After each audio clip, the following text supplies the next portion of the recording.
이게 국정원 돈이라고 어디 적혀 있더냐? 최순실 씨의 오랜만에 일갈입니다. 국정농단 사태 중심에 서 있는 최순실 씨가 다음 달 14일 뇌물죄 재판 결심 공판을 앞두고 법정 최후 진술을 준비 중입니다. 그런 와중에 이런 하나의 말이 채널A 단독 보도로 쏟아졌습니다. 이현정 의원님. 네. 본격적으로 서운함을 토론하는 것 같아 저렇게 격정을 토로한 건 이번이 처음인 것 같아요. 아무래도. 참 사람은요, 자기 잘못한 거 잘 몰라요. 항상 보면 모든 원인을 이제 다른 사람한테 돌리게 돼 있죠. 사실 이번에 이국종 교수 문제도 마찬가지지만 사실 최순실 씨 같은 경우는 처음부터 본인이 이 사태에 대해서 도대체 무슨 잘못을 했는지에 대해서 한 번도 사실은 제대로 국민한테 사과한 적이 없지 않습니까? 그리고 지금 상황에 보면 본인이 점점 몰려가고 있고 또 본인의 지금 중령이 불가피한 상황으로 되다 보니까 결국 박근혜 전 대통령을 향해서 서운함을 토로하고 있는 지경까지 된 겁니다. 왜냐하면 본인이 이렇게 먼저 좀 앞서서 좀 손을 쓸 수 없었는지 등등 이런 문제에 대해서 그러니까 결국 박 전 대통령 때문에 비롯됐다라고 이야기를 하는 것인데 참 이런 걸 보면 사람은 참 이기적인 것 같아요. 더군다나 최순실 씨의 행태를 보면 참 지금까지 해왔던 것들 보면 참 그 이대 교수들 그렇게 구속시키고 그리고 또 본인에서 결국 대통령 탄핵까지 된 상황 아니겠습니까? 본인의 욕심, 결국은 그 딸을 하나 어떻게 승마해서 하겠다는 그 욕심, 또 돈에 대한 욕심, 이것 때문에 비롯된 문제인데 결국 자신의 잘못을 깨우치지 못하고 있는 상황이 정말 안타까울 따름입니다. 지금 자막에도 보면 본인은 많은 것을 바쳤지만이라는 단어를 썼거든요. 과거에 헌법재판소에 나와서도 이런 얘기를 한 적이 있습니다. 최순실 씨의 목소리 한번 듣고 오겠습니다. 제가 한때는 젊은 대학 시절에는 한참 존경했고 많이 좋아했고 그랬기 때문에 오늘날까지 옆에서 있었다고 생각합니다. 국회의원 보궐선거 나가실 때도 주변에 아무도 안 계셨고 전두환 시절에 그때 많이 핍박을 많이 받으셨는데 그때 굉장히 마음을 힘들게 가지셔서 거의 가택에서 계셨기 때문에 그때 많은 위로를 좀 많이 해드린 적이 있습니다. 예, 어쨌든 현재 최순실 씨는 국정원 특활비 관련된 검찰 조사는 모두 거부를 하고 있는 상황인데 전원에 따르면 그 돈에 대통령 돈, 국정원 돈이라고 써있냐, 그러니까 한마디로 증거 있냐, 지금 이 자세예요. 맞습니다. 이게 특수활동비라는 것 자체가 어떤 우리가 그 현금마다 이 일련번호를 알지 않는 한은 어떻게 집행이 돼서 어떻게 나가서 그렇죠. 어떻게 사용됐는지 알 수 있는 방법이 없습니다. 그러다 보니까 이거 현실적으로 추적도 불가능한 거고요. 그러니까 최순실 씨는 지금 증거 없으니까 이거 나한테 뒤집어 씌우려고 하지만 약간 이런 취지인데 문제는 국정원 특활비는 나랑 전혀 상관없다는 걸 하는 거잖아요. 근데 이제 문제는 지금 박근혜 전 대통령의 그 이재만 비서관, 안봉근 비서관, 정호성 비서관 등 이제 문고리 3인방이라고 하는 그 사람들이 어쨌건 이 특활비의 일부가 최순실에게 넘어갔다는 진술을 했어요. 이미 진술까지 나온 상황에서 최순실이 무조건 지금 나는 그거 모른다라고 할 수 있는 상황은 이미 아닌 거고요. 근데 문제는 지금 구치소에 있으면서도 검찰 조사 소환까지 지금 다 불응하고 있는 상황이지 않습니까? 근데 검찰은 어느 정도 기본적인 진술 증거가 확보됐다라는 입장이기 때문에 최순실 씨가 계속 거부할 경우에는 박근혜 전 대통령이야 그래도 전직 대통령이 된 예우 차원에서 구치소에 직접 가서 출장 조사를 하지만 최순실 씨를 가서 출장 조사할 이유는 없을 것 같고 그러게요. 구인영장을 발부받아서 강제로 끌고 와서라도 조사를 하겠다 입장인 것 같습니다. 국정원 돈이라고 어디 적혀 있더냐라는 말과 함께 최순실 씨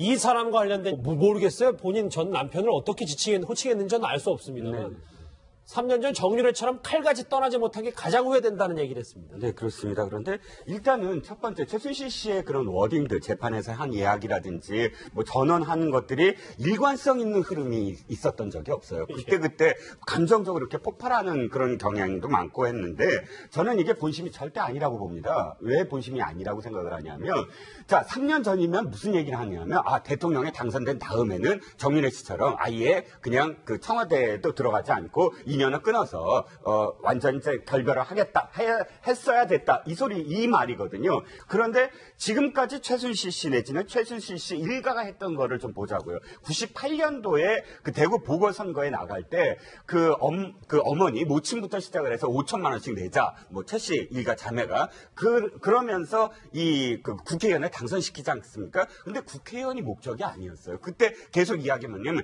대통령을 만들자. 아예 대통령을 만들자가 처음부터 이 최 씨 일가의 어떤 이야기였다고 많은 증언들이 이야기하지 않았습니까?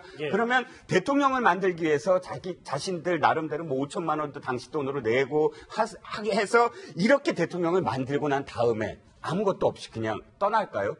아니죠. 보상을 바랬을 되고 그 보상의 작업이 바로 K재단, 미르재단이라는 형태로 해서 사실은 내가 일단 뭐 대통령은 5년 있으면 끝나니까 끝나기 전에 이 투자한 만큼 가져가겠다라는 속내가 아니었다면 아니 이렇게 K재단, 뭐 미르재단 이렇게 만들어서까지 이렇게 뭐 제3자 뇌물죄를 뒤집어 쓰면서까지 이렇게 했을 거냐 칼같이 떠난다는 건 본심이 아니란 말씀. 당연하죠. 예, 백 변호사님 이런 와중에 최순실 씨 검찰에 대해서 불만을 또 드러냈는데 모든 사건의 정점을 다 나에게 뒤집어 씌운다, 나에게 맞추고 있다 이렇게 얘기를 하는데 검찰에 대한 태도는 참 일관된 것 같아요. 그때 특검 출두할 때 그런 얘기 했잖아요. 민주주의 특검이 아닙니다.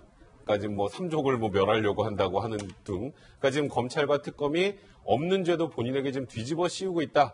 지금 이 프레임으로 지금 어찌 보면 최순실 씨 일관되게 가고 있는 거고, 법정에서도 검찰과 특검에 대해서는 굉장히 적대적인 입장을 드러내고 있지 않습니까? 사실 이거는 역으로 최순실 씨가 그만큼 두려워서 그런 게 아닌가라는 생각이 들어요. 최순실 씨는 사실상 지금 빠져나갈 방법이 없는 정도로 증거들이 확보된 상황에서 재판을 받고 있습니다.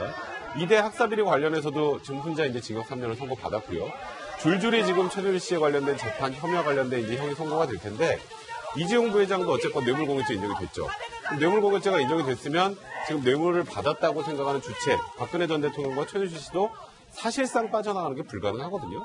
거기다가 정호성 비서관 공무상 비밀누설과 관련해서도 그 정보 누가 받은 거예요? 최순실 씨가 받은 거잖아요. 그러니까 물론 그거는 뭐 공무원들에게만 처벌하는 범죄니까 처벌 안 되겠지만, 최순실 씨가 국정농단을 했고 그 안에서 굉장히 많은 실정법 위반을 했다라는 것은 이미 다 공지 사실로 드러난 상황이기 때문에, 여기서 지금 예를 들어서 이제 국정원 특활비가 하나 죄가 더 추가가 되면 좀 이런 표현을 좀 제가 극단적으로 쓸지 모르겠지만 최순실 씨가 언제 나올 수 있을지 장담할 수가 없어요. 그렇기 때문에 극단적으로 본인에 대한 두려움을 표출하는 게 이렇게 검찰에 대한 불만으로 나가는 것이 아닌가 개인적으로 생각합니다. 어쨌든 본인이 특활비까지 언급할 정도면 본인도 다급한 건 분명해 보이는데, 이현정 의원님. 이런 와중에 박 전 대통령이 돈이 끊기자 국정원장에게 직접 요청했다는 보도까지 나왔어요. 그러니까 이게 지금 지난해 7월이죠. 7월까지 사실 이제 매달 1억 원씩 사실 그러니까 그 국정원 특별 특수활동비가 이제 청와대로 상납이 됐었는데, 그런데 이제 문제는 이제 여러 가지 이제 문제가 생기니까 이제 더 이상 이제 들어오지 말라, 이 돈을 하지 말라 이렇게 이야기했단 말이죠.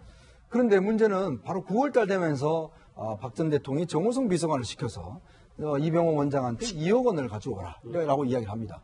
그러면서 그걸 아마 정호성 비서관이 진술에 따르면 직접 박 전 대통령에 갖다 줬다는 것이거든요. 그 9월달이 어딘가를 잘 보시면 작년 9월달에 이제 이 국정농단 사태가 시작된 달입니다. 미르와 K스포츠 문제가 터지기 시작하고, 그다음에 최순실 씨가 독일로 이제 건너가기도 하고, 뭔가 상황 자체가 굉장히 급박하게 돌아간 상황이에요. 왜 그런 상황에 그러면 대통령이 2억이라는 현금이 필요했을까? 라는 데 대한 이제 의문이 이제 되는 것이거든요. 아까 우리가 이야기했던 최순실 씨한테 넘어갔던 여러 가지 옷값 등등, 그 다음에 최순실 씨가 혹시나 외국으로 갔을 경우에 거기 도피 자금 등등 이런 것들로 쓰여지지 않겠는가라는 게 이제 이번 검찰 수사의 상당히 핵심입니다. 오늘 한 중진 의원이 본인 특활비에 대해서 또 해명을 했습니다. 과거에 본인이 만약에 국정원 돈을 받았다면 할복하겠다 이런 거짓말까지 했던 인물인데요. 오늘 목소리 누군지 만나보시죠. 저는 국정으로부터 특수활동비 뇌물을 받은 적이 없습니다.